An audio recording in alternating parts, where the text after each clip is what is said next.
we're live.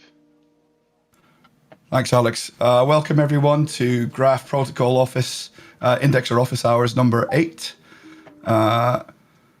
We have some guest presenters with us today, and we're going to time box things a little bit to make sure that we fit everything in into the hour that we have. So for the first 15 minutes, we're going to cover our regular topics, and then we're going to cut it off at 15 minutes past the hour, and then we're going to move on to a discussion around Dfinity with Jordan last. So let's just get straight into it and kick off the ETH Node Watch section for this week.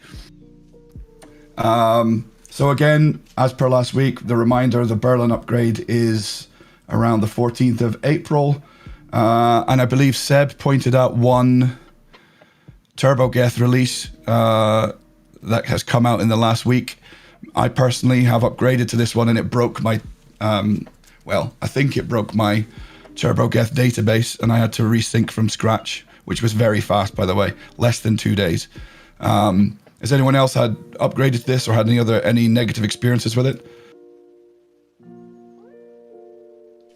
Yeah, I upgraded to the latest version and I didn't see any issues. It did some migration in the background, but once that was done, everything was fine. I did have some compile error on the RPC daemon, but it looks like it's working. Yeah, we were planning to upgrade probably this week, I think. We'll see how it goes. Like the only interesting point in the release log was that gas fee estimates work now via the RPC, and this was the thing that kept the agent from working with TurboGeth, was it? Yeah, you couldn't estimate gas costs, I think. So did anyone try if this works now? I haven't actually tested it. Let me make it clear, it's on mainnet the problem. Like if you're trying to use your TurboGeth as an RPC to broadcast transactions. So in theory, this would fix the issue where currently you can only use a TurboGeth node on mainnet for indexing and not for agent interaction. Yeah, that's correct. Hopefully right, okay. It does fix it. I'll let you guys know. Great, thanks Alex. Any other new client releases this week anyone's aware of, or any upcoming? I checked, there was not a single release. Okay, great. I want to and look at one of the questions we have here, which is sort of falls into our repo watch section. I'm hoping we have somebody on the call who might be able to give us some sort of overview, maybe Ford. The question is around the new piece of software that's been introduced into the indexing stack called Vector. I'm interested to know what it is and how we're actually using it or implementing it, and what benefits is it providing over what maybe we were using before. Ford, is that a question for you? I can touch on that. I haven't been working on that myself, but basically the Vector node and the Vector router system is now being used for the state channels, and so for payments of queries. I won't get into too much detail, mostly because I think Giannis would be better to explain that. But basically, we were able to use those new technology to increase throughput pretty significantly to get to the numbers that we were really hoping to get to. And so we're going to be testing that, kind of back to the days of the testnet. We're going to be running some large volume tests over the next couple of days on testnet, and we'll see how that goes. Cool. So I noticed, Ford, when I was just looking through the testnet discussions, Giannis is sort of strongly suggesting that people use the Docker image for this. Obviously, there's some of us who that's blasphemy to us to use Docker. So I know that you commented that you were looking at maybe, I don't want to put words in your mouth, but compiling from source, or you were looking at implementing it outside, not using the image. Is that true? Did you have any interesting findings there? I basically found that the other instructions actually also kind of used a Docker container in the back end. So, right. Long story short, I think that the Connects team essentially develops only using containers and Docker. So I don't necessarily think it'd be a problem to set it up on bare metal. It's just something that hasn't been a priority yet. Docker is the way. Well, that's my job tomorrow then, because I got all of my testnet infrastructure up to date, and Vector node is the next piece. Anyone else got any experiences they want to share with installing Vector? Because it does look like it's a bit more complex than what we're usually used to. Yeah, well, I had a ton of issues by setting it up properly, mainly because the environment variables are a bit weird. Yeah, there's a few things I might want to point out before people get started. One is that the event server, it's a little bit confusing. That's actually a server that the Indexer agent spins up to talk to the vector node. So when you define that on the agent, you want to make sure that it has a free and clear port, and just be aware that that's not an existing vector server you're connecting to. That's a new port that's being opened up on the Indexer agent. Right, okay. Yeah, I can make a TLDR in the testnet channel after the call with what the environment variables are used and how it works. Because I believe right now it works properly, because I'm not getting any errors in the vector node logs. So, yeah. But you had to work some magic, right, Alex, in order to make it work with your automation your DevOps workflow. Kind of. So for the vector configuration in my compose file, we had to use a JSON string, and in order to make it more streamlined and not have to like create a JSON file separately and then edit it and like hard code your environment variables in it, I basically turned that into like, I wrote a tiny script that was reading the environment variables from declared before it, and then it was plugging those into another environment variable, which then it gets read by the compose file. But yeah, it's some advanced Dockery thingy there, but it works. Yeah, I understood some of those words. Okay, let's move on to some more questions. We've got 5 minutes before we kick off our big presentation today. So I want to get to Cohen's questions here. So his first question, I wonder if these are two, are they? No, they're separate questions. So is it possible to have one indexer dedicated to block ingestion, not indexing, and other indexers dedicated to indexing, no block ingestion? And does this require the subgraph to have been indexed to chainhead prior to making such split? It's a pretty complex question, and the only person I know on the call who might be able to answer it is the one and only Ford. Yeah, I can help with that. I imagine some of you might have already been doing this, but there's an environment variable called disable block ingester. So in our hosted service, we apply that on the index nodes. And then we set up one of our graph nodes as the single block ingester. So that node is responsible purely for pulling in new blocks. There are a few different ways to set this up. One way, in our new config, you can actually just supply that ID of that node that will be the block ingester. And I'll share some docs on how to use that kind of new config in the office channel. And that actually kind of comes into the other question, but first I'll see if you guys have any questions about that.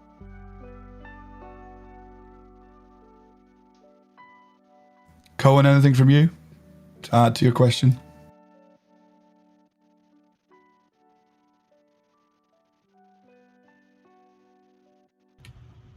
Okay, so if there's no more questions on that, that leads into, I think, Cohen's other question, which is about the DB sharding. We have what is an experimental configuration file that we're using on the hosted service, and we're using that to define multiple shards with separate databases, and for those different shards, defining rules based on the subgraph name or the network name.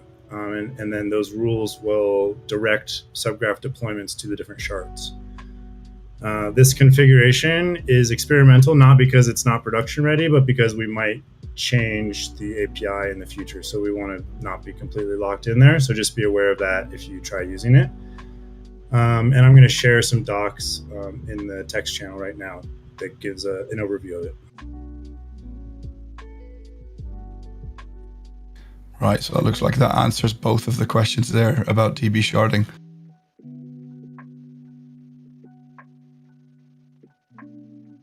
Anyone have any other questions about that, Cohen? I think he might be AFK. Yeah, maybe.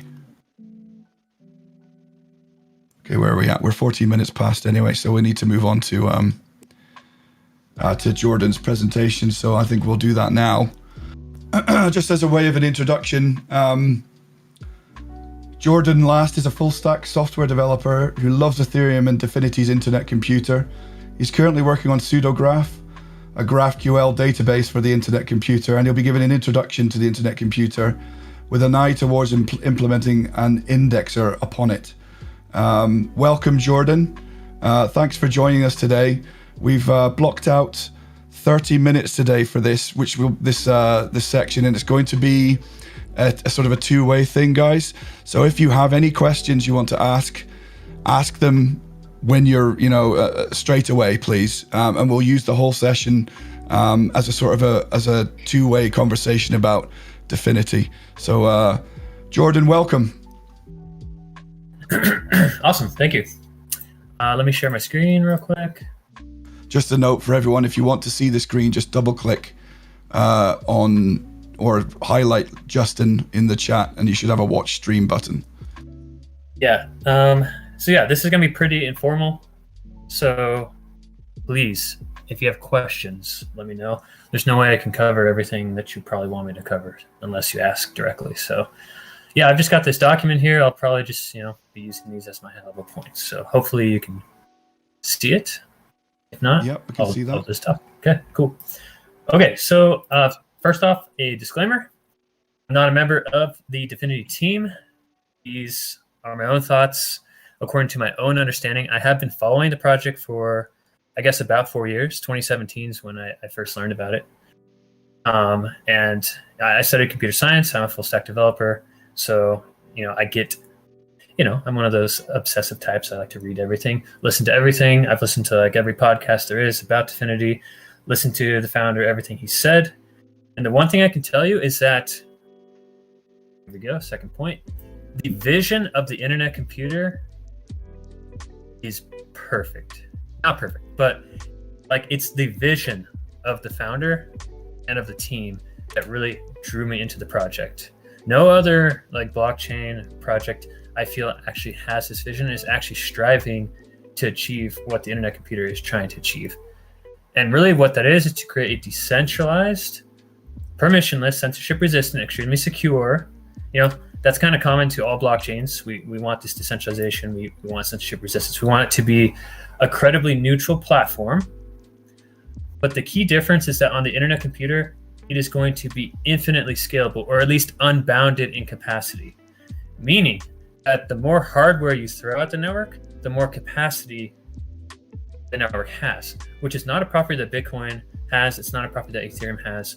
It might be a property of certain other new Ethereum competitors potentially, but I really don't think any competitor has figured it out like the internet computer has figured it out. So, for example, you throw more hardware at Ethereum, and what happens? It gets more secure. It gets more decentralized, but it does not get more throughput. And so on the internet computer, the real key innovation here is that you can throw more hardware at it and get actually more capacity to run more applications concurrently or in parallel. So that's part of the that's part of the decentralization trilemma, right? The scaling piece or performance piece. So is the idea here that Dfinity's hitting on all three parts of the trilemma ideally? Is that the idea? Ideally, yes. Ideally, they will have solved the trilemma. Now, you're going to, as we go through all these points, you're going to start to understand, perhaps they have taken some shortcuts, or this piece is more centralized than you would want it to be, blah blah blah. And so there's lots of trade-offs, but there's lots of capabilities. And what I think is that the trade-offs that the internet computer is taking or are taking, these trade-offs might be appropriate and might still give us the credible neutrality and the security and the censorship resistance and whatever that we need without maximum decentralization. For example, Ethereum right now, at least in proof of work, you literally run every computation on as many machines as possible, thousands of machines, I believe. That is just like, that just can't scale. And so Ethereum 2.0, in a sense, sacrifices decentralization, in a sense, because you are going to partition the network and only have a subset of the nodes execute a subset of the transactions. But the whole point of Ethereum 2.0 is to not sacrifice security and not sacrifice decentralization as well. So like, even though not all nodes will be running all computations, the way the Ethereum 2.0 protocol is designed is to still maximize security and decentralization. But there is still an inherent trade-off in the fact that you're not going to have you won't have as many computers running every computation in Ethereum 2.0 as you would in Ethereum 1.0 with proof of work. And so I think it's a very similar concept on the internet computer. We have to figure out how to partition the network and still maintain security and still maintain decentralization. So that kind of makes sense, I guess. Yeah, thanks. So yeah, just to go, just to pound the vision down a little bit more. So the idea of the internet computer is to really become an extension to the actual core internet protocols. IP, one of the most beautiful inventions of mankind, in my opinion. IP allows any machine or any process in the world to communicate with any other process in the world, almost at the speed of light. It's fantastic. It's beautiful. It's decentralized. It's credibly neutral. The code is open. Anyone can take it and implement it on hardware that they desire. And that's where we have hundreds or thousands of ISPs throughout the world that have created this beautiful network. And look what it's done to the world. It's done many bad things, that's true. But I kind of lean towards it's done much, much more good for the world than bad for the world. And so it's beautiful, but it only is one piece of the puzzle of a computer application, or of like a world scalable or web scalable computer application. You can't just have decentralized communication of data. There are two things that the internet protocols miss: storage and computation. The internet protocols are not stateful, right? You have HTTP, which is a very, very abstract interface that allows you to communicate with any other computer in the world, essentially. But if you notice, HTTP has no concept of storing data or anything. It just instructs another machine to figure out how to store data or to figure out how to compute data. And so there was this huge void. And in that void was a vacuum. And in the vacuum just kind of sucked in entrepreneurs and companies to come in and add statefulness, add the computation, add the storage. That's where we have the monolithic mega corporations like Google and Amazon and Microsoft, who have created these amazing cloud platforms. They're amazing, right? I mean, what we're doing right now would not be possible without these cloud platforms. They're providing the storage, they're providing the computation, right? They're scaling it all out.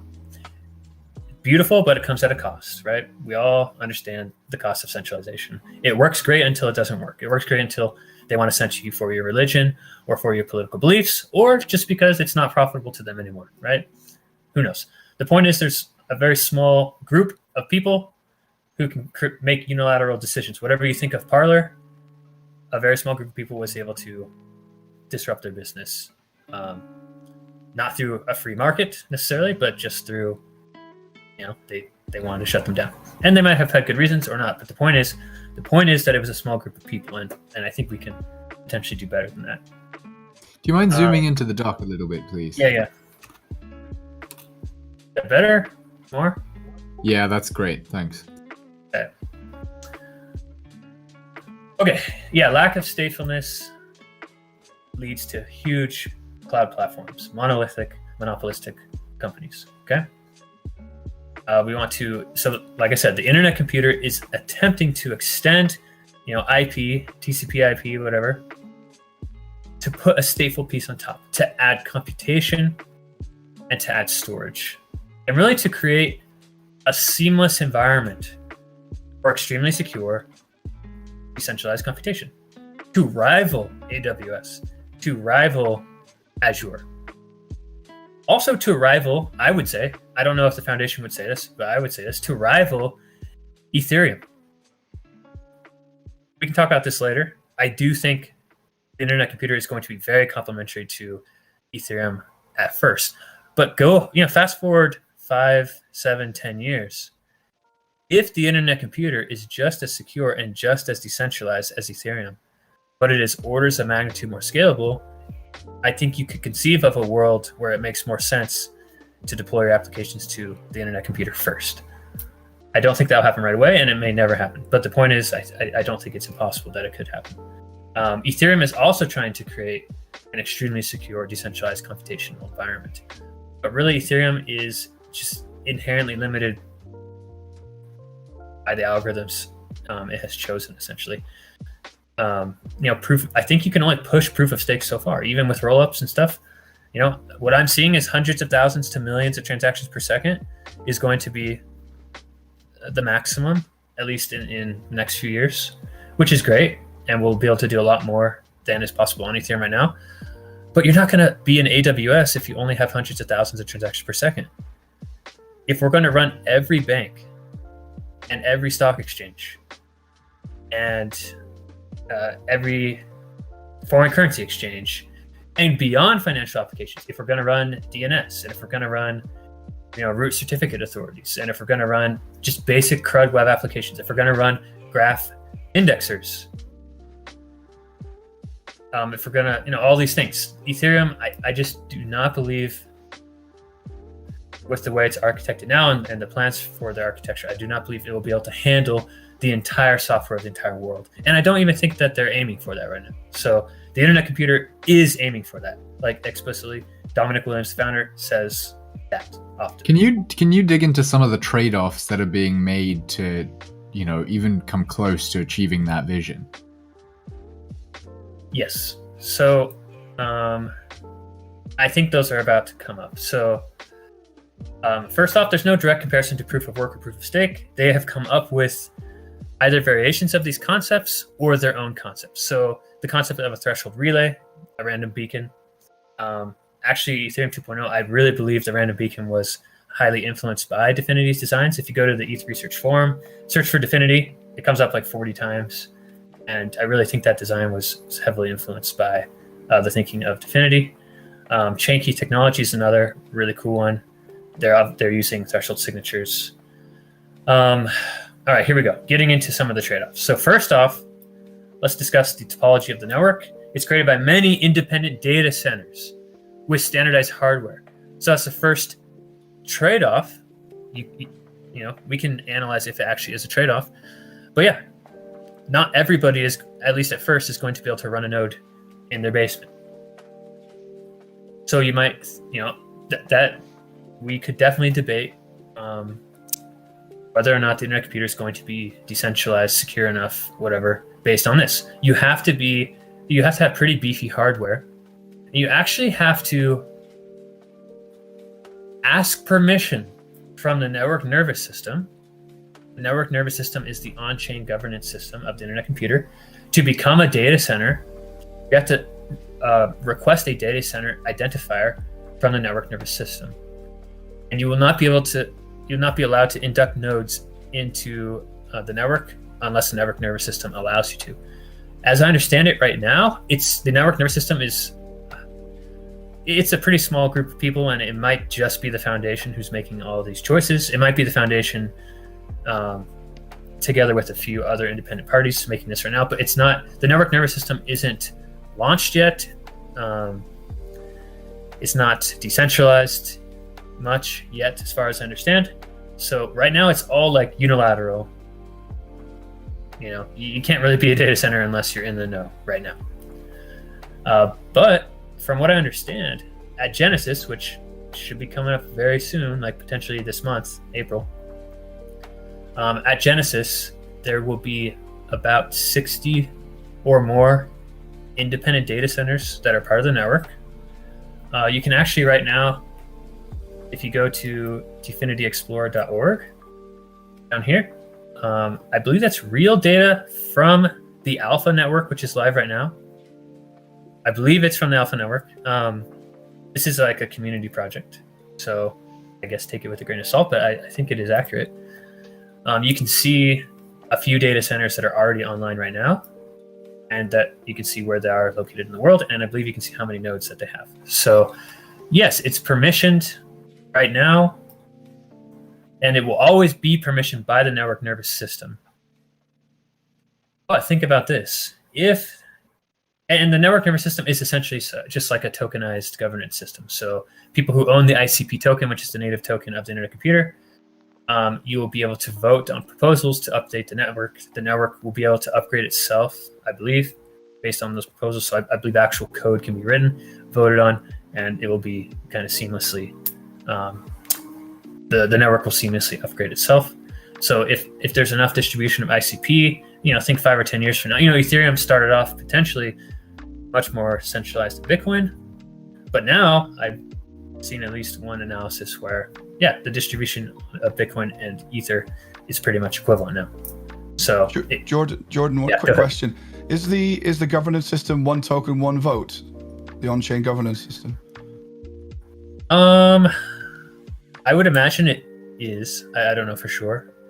But it's kind of like a liquid democracy style thing. So I believe the more ICP you have, the more weight you have. I believe that is going to be objectively true. And it's going to be very similar to, it's going to be a delegated voting system. So you'll be able to, essentially what I think is going to happen, it's going to become a representative democracy, just like the United States, right? So you're going to have a few influential people that probably have most of the votes delegated to them, and they will be doing the day-to-day matters. And if they do anything wrong, you can instantly unfollow them, I'm imagining, and follow someone else that's better, or just vote yourself. So, does that answer the question? It does. I mean, the reason I bring it up is because governance systems are difficult, and thinking about token distribution and how do new players come into the system. Most of the people on here are indexers, so they're thinking, how do I contribute? How do I get incentivized? It's probably a discussion for another time. I don't want to go off on that tangent too much, but that's the reason I asked. Yeah. So just be aware of the network nervous system. I do think it's one of the biggest unknowns of the network, because they just came up with this thing on their own. I'm sure they studied a lot to come to the conclusions that they've come to for the implementation, but it has not been an organic, community-driven process. So are they going to get it right straight out of the gate? Kind of doubt it, but hopefully, if it is a self-upgrading system, it's like the Constitution of the United States, you can amend it. Hopefully we'll be able to amend it as we desire. And so governance not only is governance on chain, but you're saying upgrades are on chain as well, like something like Polkadot. The entire, as far as I understand, the entire, like the code, anything, the network nervous system can change anything about the system. Got it. Okay. I'm curious to dig in a little bit further into some of the trade-offs, because I don't really feel like those are clear. If you look at something like Ethereum, and I think one really important property of security is the property of computational integrity, right? When some code runs on the platform, how do we make sure that it runs with integrity and the outcomes that the code produces are the right outcomes? And Ethereum obviously leverages crypto economic incentives in order to, ensure computational integrity by virtue of having the entire network, validate the outputs of the computation and then build a chain on the kind of collective view of what, the kind of outcome is, right? And then if you look at layer 2 designs and some emerging layer 1s, you have some approaches that are essentially replacing crypto economic incentives in order to ensure computational integrity with cryptography, right? Like ZK rollups or protocols like Mina, building computational integrity into the runtime model for the platform, right? So running the code also allows me to generate a mathematical proof of the integrity of the output. But if we, to me, and I'll say I don't know much about Dfinity, but it sounds like Dfinity still uses crypto economic incentives to ensure computational integrity, but with a much, much smaller set of validators for a given application, right? So it sounds like an application or a smart contract is a canister. And if there's a default replication factor of 7, does that mean that there are only 7 parties agreeing on the outcome of any given computation? Okay. So the network is going to be partitioned into subnets, right? The subnets are essentially, they're going to be similar to shards, right, in Ethereum or other protocols. And the subnets are essentially their own blockchains, and they're going to come to consensus on all update calls or all changes to state within the subnet. Now, I do not know the details on the subnets. A few years ago, they came out with some details, but I think they have changed quite a lot since then. Oh, and here's the thing. The problem is we don't know everything we want to know yet as a community because they haven't released all the documentation that we would want them to release. So they're progressively releasing more information. So some things we cannot verify yet independently, which is the problem. But they've released a good amount of stuff. So the network's partitioned into subnets. Each subnet, I don't know how many nodes are required to be in a subnet. I would imagine, they're using some type of threshold cryptography to do this. And so back in the day, I think they said like a minimum number was 400 nodes, and then you could have a threshold of 201. And if those came to consensus, then you would have extremely high probabilities that it's correct. So, and are the nodes that participate in a subnet and presumably verify the computational integrity of all state advancement in the subnet, do those nodes also run the canisters? Like how? Yep. So the nodes, first off, the nodes are standardized hardware. They are going to be incentivized with ICP tokens to run the computations and to do them correctly. This is where it differs a lot from proof of stake or proof of work. They haven't released the details on this, but essentially you're going to be penalized for statistical deviance from other nodes. So, all nodes are going to need to do correct computations relative to all the other nodes. I don't have much more information about how exactly they're going to do that, but the nodes are going to be running the canisters themselves. They're going to be receiving update calls, which are, essentially a transaction with a method name of the canister with all of the inputs to the canister. And the subnets will come to consensus on all of those update calls. So I believe many hundreds of nodes will be involved in all update calls, so in consensus to any state changes. But that minimum replication factor of 7 is a slightly different attack vector.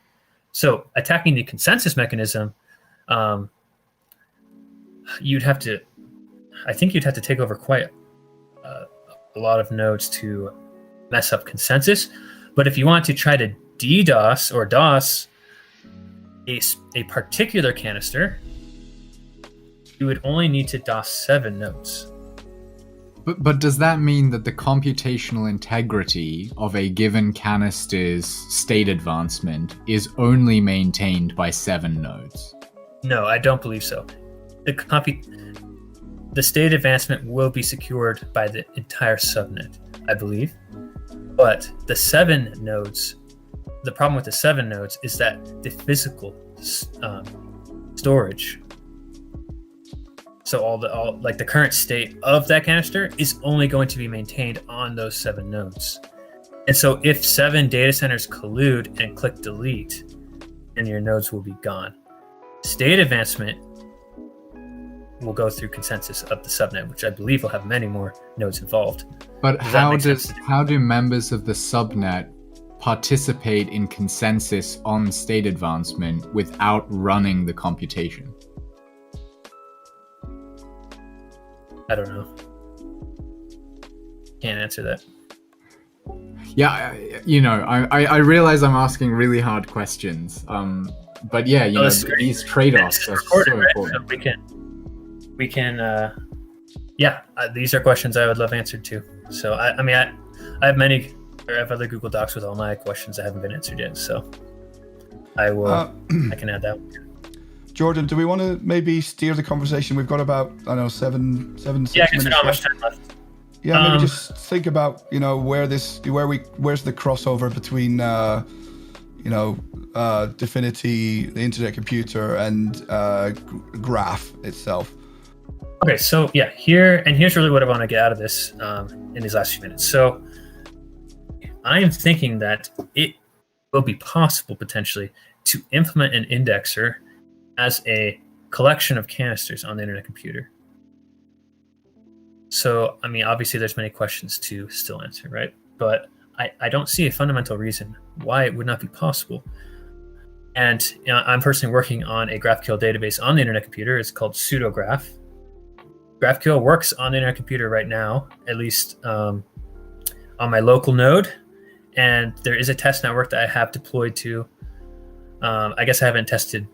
I've deployed other things to the test network just to test some things out. The GraphQL part I haven't deployed yet, but I don't see any reason why it would not work. And so the real question is, do you see value in, if a canister or set of canisters had the, resource requirements of a node or of an indexer, do you see the value in something like the Internet Computer over running on your own infrastructure or running on AWS? The Internet Computer would be a more permissionless environment, potentially a much more secure environment and censorship resistant.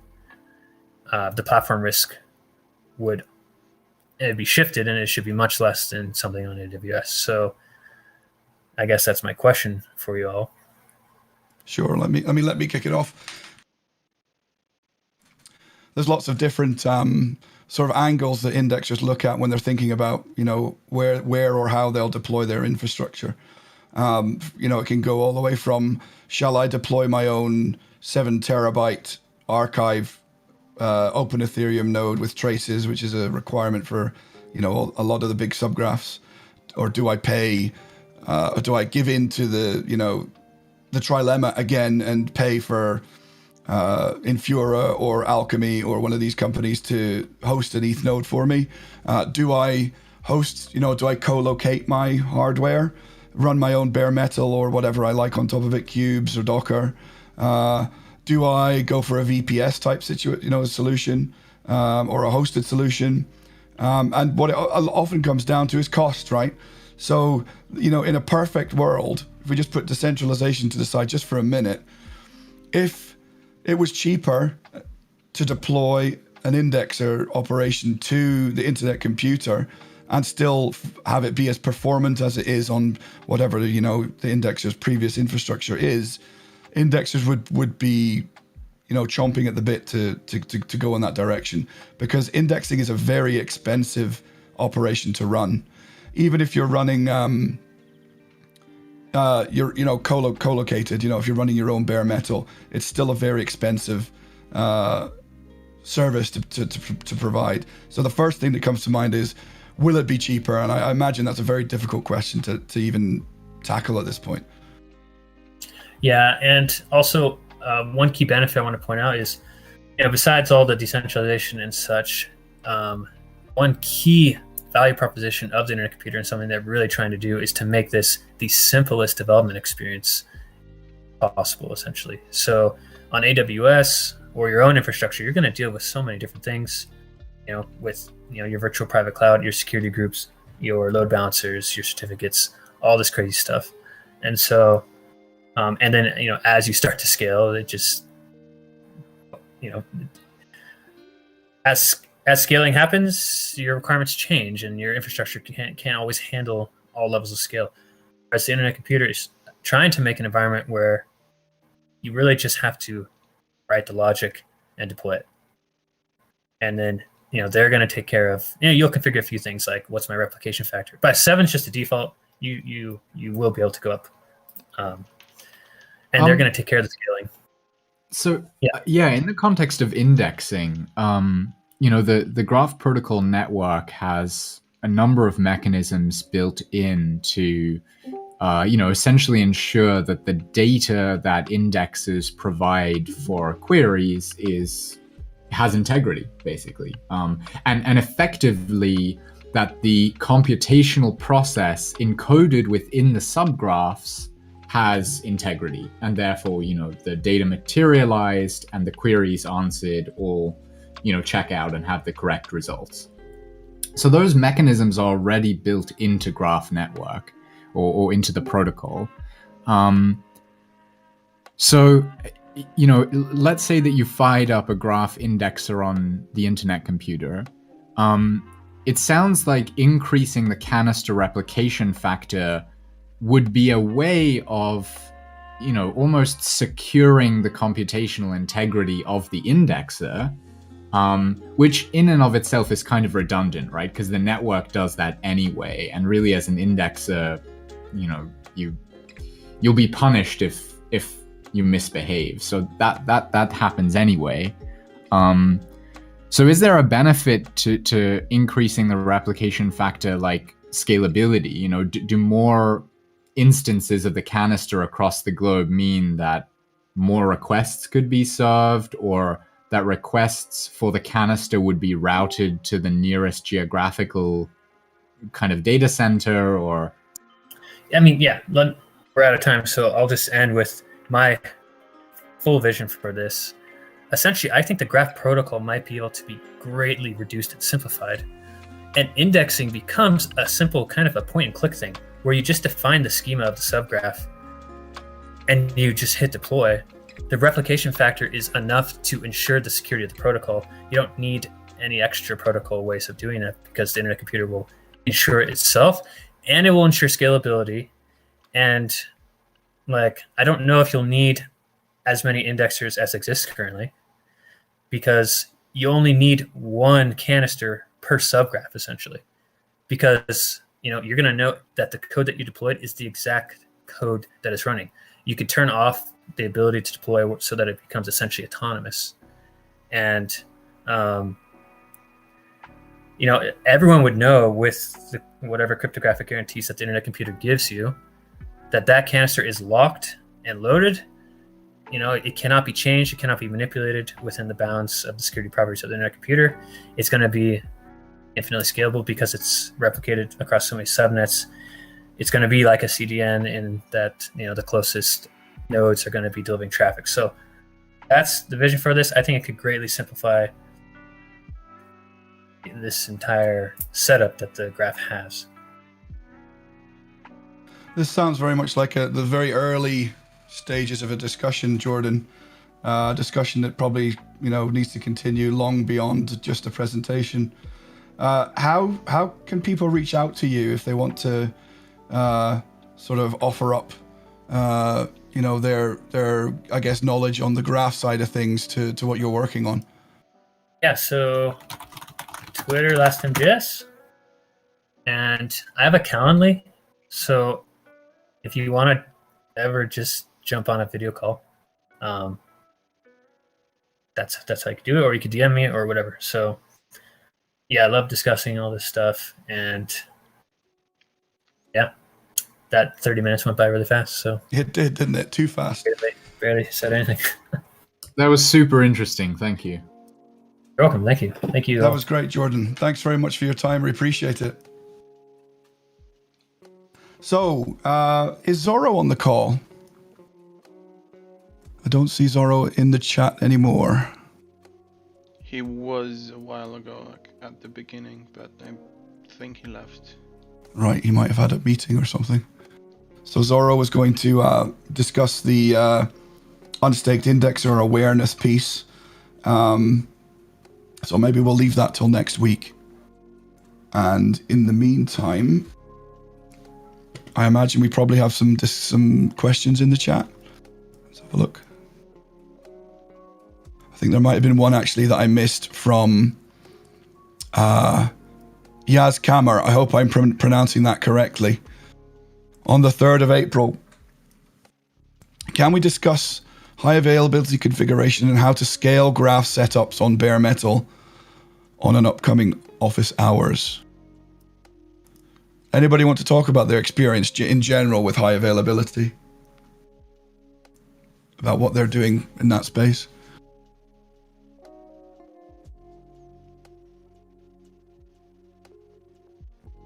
Surely somebody's doing high availability. You all got one indexing node.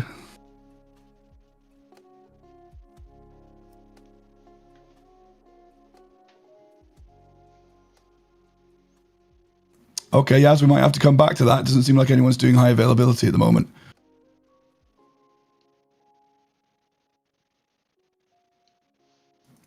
Let's see, what else have we got?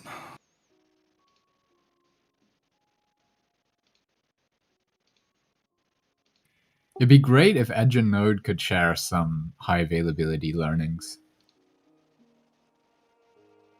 Hey, Jim, I'm wondering if that's... Zorro is back, if you want to run that piece right now. Oh, hey, Zorro, are you good to talk? Hey, Jim. Yes, I am. Welcome, Sorry, I had to rub welcome. off there. I was on another call for a moment. No problem. Let me just quickly introduce you in case for anyone who doesn't know who you are. So Zorro is a long-time delegator on the network and an admin in the Graphternauts Telegram. And as we sort of came to the conclusion of starting to implement GIP 0002, Zorro picked up some interesting... First of all, picked up some interesting information around the GIP voting breakdown, which maybe we'll discuss later, but also decided to start an initiative around delegator awareness around unstaked indexers. And myself and Derek have been working with Zorro to sort of form the communications around that. So Zorro, if you want to talk a little bit about what your plans are and why you were motivated to do this, that would be great. Yeah, thank you for the introduction there, Jim, and also thank you for having me. I know I've listened to some index hours in the past, so I know you guys go very deep into technical matters here. This one will be lighter in nature, what I'm sharing with you, but I hope equally meaningful. As Jim said, GIP 002 discussions were obviously unique for many reasons, but I was watching the Indexer channel on Discord, and I think it was early March, mid-April, when I saw the first post regarding an unstaked indexer being witnessed in the protocol. And that to me certainly raised the concern from something that we've talked about in GIP2 being a theory to something that had turned into reality. And I come from an entrepreneurial family myself. I know what it means to run your own business and the risks that are associated with it, and that you can have sleepless nights at times, and it's not necessarily an easy being. And certainly for some that haven't got that experience, getting that appreciation for it. So once GIP2 was released, I reached out to Derek and Jim, really wanting to address the real life consequences that we've seen. And for a number of reasons, besides engaging in the community in a positive way, I also felt that given the tone that we've seen in the GIP2 discussions, there was a bit of a need for a community outreach and show there's unity in the community, right?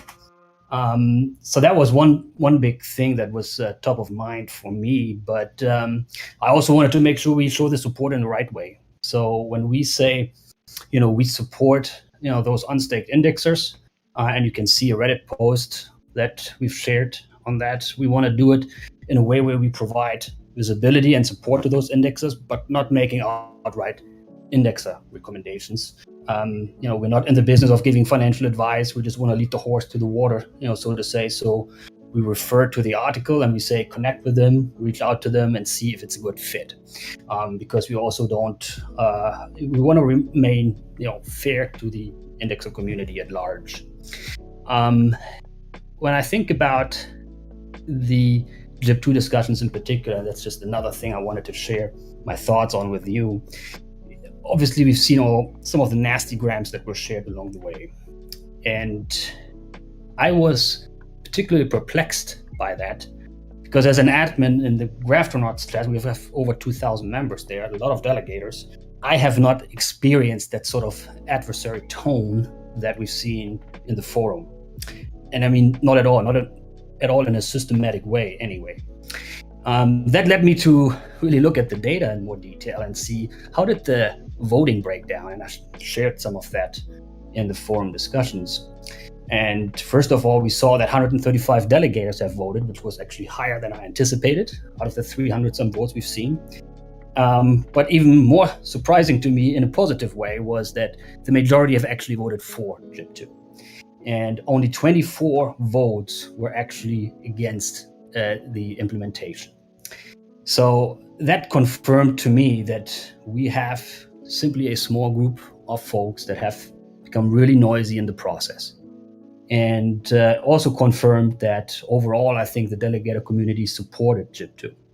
And that is just something that I wanted to share with you. You know, we have to work together, and I feel that it's important to understand that overall, the delegator community likes the project, is excited about it. We have indexers in our Telegram chat too, and they are helpful when it comes to technical questions that come up. And I see a positive connection that we have over there, and want to make sure that everyone here also understands that don't look as that there is a sort of divide between the delegator and indexer community. I don't think that it is true. And you have my commitment in making sure that, you know, on a community level, we stay engaged and help building bridges so that we don't create divides where there really aren't any. And that's really all I wanted to share with you. That's great, Zorro. Thanks very much for that. I've dropped the Reddit link into the chat, and I've also put a screenshot of the data that you provided into that, that critical discussion that was happening on the forums. And I just wanted to say that I've quoted your work and mentioned your work in multiple places, including council meetings, because especially the data you provided in that one shot that I've put into the chat, that really, opened my eyes to the fact that the stress that we've been sort of dealing with around loud, sometimes very unconstructive voices,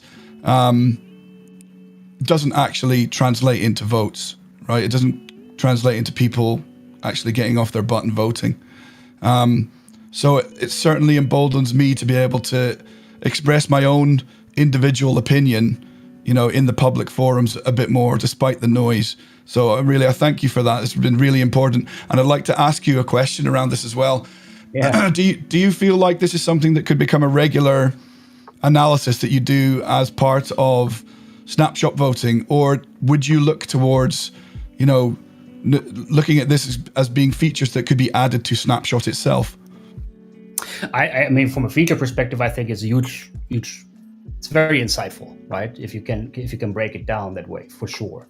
I did it because of a situational need in this case. That might not always be necessary, but overall, I think many people would like to have that sort of insight. Yes. Yeah, I think this is very powerful stuff.